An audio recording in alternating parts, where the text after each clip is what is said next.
FOV is always a big question in Cold War. What FOV do I use?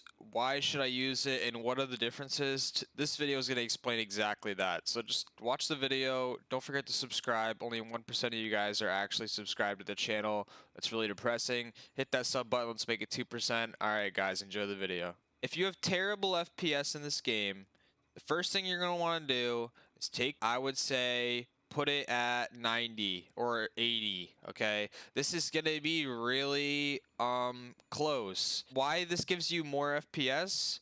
Well, let me just show you. So as you can see over here, if you have 90 FOV, you're probably about here. You're rendering much less of the game than if you have 120 FPS. You know what I mean? You're gonna be rendering a large amount less. The thing is, when you use the drawbacks to this is you're gonna be able to see less. Okay, you're still gonna be able to get the job done, and you're gonna have better FPS. Okay, so if you're not worried about FPS, there's two types of players. There's players that like to have a deep zoom, and there's players that don't like to have a deep zoom. Okay, either way, whether you like a zoom or a deep zoom, you're always going to want to have your field of view between 110 and 120. Some people like to keep it at 100. I just go full 120, okay? And then we'll talk about ADS field of view after. But 120 should be what you run it on, because in this game, it's all about who sees who first, okay, in this game. And when you have this wider field of view, you can essentially see people much farther away, much farther away, okay? And the thing is, there is a slight drawback. The drawback is that the person on your screen that's farther away is going to look smaller, okay? But if you have decent eyes and you're used to the game and what you're looking for, you shouldn't have an issue. If you're having trouble seeing people farther away, I would just change it to 110. Change your FOV to 110 instead of 120. It drastically helps it. Alright, so let's just look at this A here. So this is the zoom with 120 independent, okay? Independent.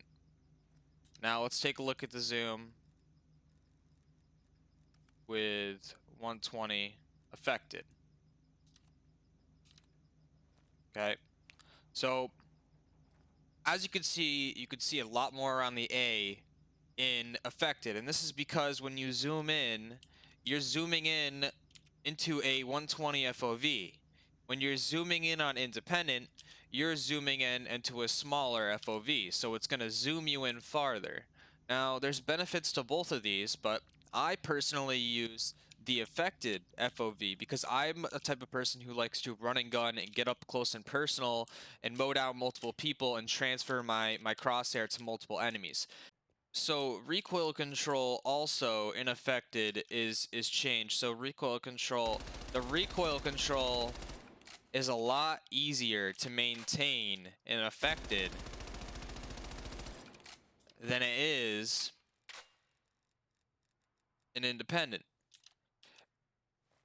And that's simply because your FOV is zoomed in farther, and this can cause you some problems. So if you're zooming in with independent and you see somebody and you're shooting them with a gun that's got high recoil, you're not going to be able to see the situation as well.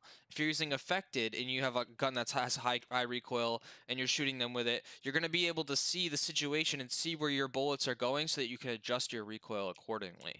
And that's the main difference between affected and independent. I use affected because I play up close and personal, and it's more beneficial to that playstyle. If you are the type of person who likes to play long range engagements, using long range assault rifles, going for kind of a camping style where you're posted up on a position, then you're gonna want to use independent because you're gonna want that extra zoom to land every shot perfectly. In general, I personally say go with the 120 affected, okay? But you can easily go with 120 independent and be just as successful depending on the type of player you are, if you're the type of player that does longer range engagements, 120 independent might be right for you. If you're the person that likes to run and gun and just absolutely obliterate people, moving fast and smoothing around the map and controlling recoil a little bit better, I would say 120 affected is the way to go. Okay, and like we talked about before, if you're having FPS problems, lower your FOV down to 90 or something like that and see if you have any improvement in the frames because you're rendering less frames. Guys, if this video helped you, please hit that like button, hit that sub button, comment, let me know what you thought. Thank you guys very much for watching. Peace.